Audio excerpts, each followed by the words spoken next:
నమస్కారం. ఆంధ్రప్రదేశ్లోని యువ ఆవిష్కర్తలకు వాళ్ల గురువులకు ఒక మంచి వార్త. రాష్ట్ర ప్రభుత్వం 2025-26 విద్యా సంవత్సరానికి సైన్స్ ఫేర్లను అధికారికంగా ప్రకటించింది. అయితే ఆ గవర్నమెంట్ ఆర్డర్లో ఉన్న వివరాలు కొంచెం కన్ఫ్యూజింగ్గా అనిపించొచ్చు. అందుకే ఆ ఆర్డర్ని అందరికీ సులభంగా అర్థమయ్యేలా విడమరిచి చెప్పడమే ఈ విశ్లేషణ ఉద్దేశ్యం. సరే, ఈ మొత్తం ప్రయాణాన్ని మనం ఎలా అర్థం చేసుకోబోతున్నామో చూద్దాం. ముందుగా అసలు ప్రకటన ఏంటి, తర్వాత రెండు వేరువేరు ఫేర్స్ ఏంటి, వాటి దారులేంటి, ప్రాజెక్ట్ను ఎలా ఎంచుకోవాలి, స్టేట్ లెవెల్కి ఎలా వెడతారు, ఆ ఫైనల్ 11 మంది ఎలా గెలుస్తారు, చివరగా ఈ ఐడియాలకు ఫండింగ్ ఎలా వస్తుందో వివరంగా తెలుసుకుందాం. అవును, అసలు విషయమేంటంటే సైన్స్ ఫేర్లు మళ్లీ వచ్చేశాయి. పాఠశాల విద్యాశాఖ డైరెక్టర్ గారు 2025-26 విద్యా సంవత్సరానికి అధికారికంగా గ్రీన్ సిగ్నల్ ఇచ్చేశారు. విద్యార్థులు తమ టాలెంట్ను చూపించడానికి, టీచర్లు తమ గైడెన్స్ను ప్రదర్శించడానికి ఇదొక మంచి అవకాశం. అయితే ఈ కార్యక్రమం యొక్క అసలు లక్ష్యం కేవలం పోటీలు నిర్వహించడం మాత్రమే కాదు. ఇక్కడ చూస్తున్నట్టుగా విద్యార్థులు, టీచర్లలో సైంటిఫిక్ టెంపర్, క్రియేటివిటీ, ఇన్నోవేషన్ను ఎంకరేజ్ చేయాలన్నది ప్రభుత్వ ఉద్దేశం. అంటే ఇది కేవలం ప్రయోగాలు చేయడం గురించి కాదు, ఆలోచించే విధానాన్ని మార్చడం గురించనమాట. ఇక్కడ గెలిస్తే ప్రయాణం ఆగిపోదు, అసలు కథ ఇక్కడే మొదలవుతుంది.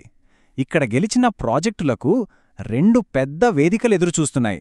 ఈ స్టేట్ లెవెల్ ఫేర్ అనేది నేషనల్, రీజనల్ లెవెల్ ఈవెంట్స్కి క్వాలిఫై అవ్వడానికి మొదటి మెట్టు. సో ఇక్కడ 2 క్లియర్ రూట్స్ ఉన్నాయన్నమాట.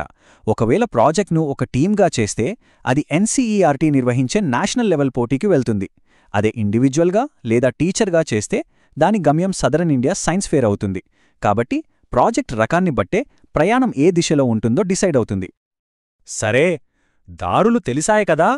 ఇప్పుడు అసలు విషయంలోకి వద్దాం. అదే క్రియేటివిటీ.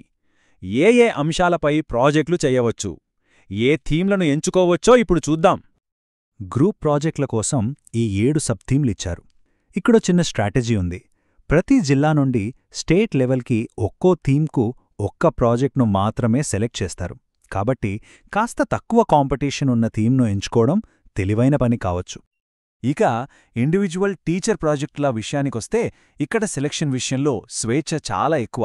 ఫిజిక్స్ నుంచి కంప్యూటర్ సైన్స్ వరకు ఈ 8 సబ్జెక్టులలో మనకు నచ్చిన, నైపుణ్యమున్నదాన్ని ఎంచుకోవచ్చు.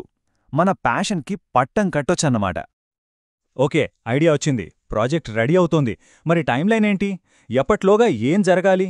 ఈ ప్రయాణంలో డేట్స్ చాలా ముఖ్యం. ఇక్కడ సమయం చాలా తక్కువుంది. బాగా గమనించండి. స్కూల్ లెవెల్ నుండి డిస్ట్రిక్ట్ లెవెల్కి వెళ్లడానికి పట్టే సమయం కేవలం 4 రోజులు. డిసెంబర్ 8న స్కూల్లో మొదలైతే 12వ తేదీకల్లా జిల్లా విజేతలెవరో తేలిపోతుంది. సో ప్రతి నిమిషం విలువైంది. ఇప్పుడు చాలా ముఖ్యమైన స్టేజ్కొచ్చాం. అదే జిల్లా ఫేర్. ఇక్కడే వందల ప్రాజెక్టుల నుండి కేవలం 11 ప్రాజెక్టులు మాత్రమే స్టేట్ లెవెల్కి వెళ్తాయి. ఇక్కడే అసలైన పోటీ ఉంటుంది. ఇది చాలా కీలకమైన ప్రశ్న. 100 కొద్ది ప్రాజెక్టులొస్తాయి, కాని సెలెక్ట్ అయ్యేవి కొన్ని మాత్రమే. అసలా సెలెక్షన్ ప్రాసెస్ ఎలా ఉంటుందో చూద్దాం. రాష్ట్ర స్థాయికి వెళ్లే ఆ 11 ప్రాజెక్టుల లెక్క ఇది. ఈ చాట్లో క్లియర్గా కనిపిస్తుంది గదా. సింహభాగం అంటే దాదాపు 64%. ఏకంగా 7 ప్రాజెక్టులు గ్రూప్ కేటగిరీ నుంచే వస్తాయి. దీన్ని బట్టి టీంవర్క్కి ఎంత ఇంపార్టెన్స్ ఇస్తున్నారో అర్థమవుతోంది. ఇది చాలా ముఖ్యమైన రూల్. ఖచ్చితంగా గుర్తుపెట్టుకోవాలి. ఆ 7 గ్రూప్ ప్రాజెక్టులు కూడా ఒక్కొక్కటి ఒక్కో సబ్ థీమ్కి సంబంధించి ఉండాలి. అంటే హరిత శక్తి అనే టాపిక్ మీద 2 ప్రాజెక్టులను సెలెక్ట్ చేయడానికి ఛాన్సే లేదు. వెరైటీకి ఇక్కడ పెద్ద పీట వేశారన్నమాట. సరే, ఇదంతా బాగానే ఉంది. కానీ ఇంత పెద్ద కార్యక్రమానికి ప్రభుత్వం ఎంత పెట్టుబడి పెడుతోంది? ఆ ఫండింగ్ వివరాలేంటో ఇప్పుడు క్లుప్తంగా చూద్దాం. మన యువత ఆలోచనలకు ఊతమివ్వడానికి ఈ కార్యక్రమానికి ప్రభుత్వం కేటాయించిన మొత్తం బడ్జెట్ 26 లక్షల రూపాయలు. ఈ నిధులను రాష్ట్రంలోని మొత్తం 26 జిల్లాలకు సమానంగా పంచనున్నారు. లెక్క ప్రకారం ప్రతి జిల్లాకు అక్కడి ఫేర్లను విజయవంతంగా నిర్వహించడం కోసం ₹1,00,000 చొప్పున నిధులు అందుతాయన్నమాట. ఇప్పటిదాకా మనం చెప్పుకున్న సమాచారమంతా గాలిలో మాటలు కాదు. ఇదిగో, ఇదే దానికి ఆధారం. పాఠశాల విద్యాశాఖ డైరెక్టర్ గారి డిజిటల్ సంతకంతో ఉన్న అధికారిక ఉత్తర్వు. సో ఇదంతా పక్కా అన్నమాట.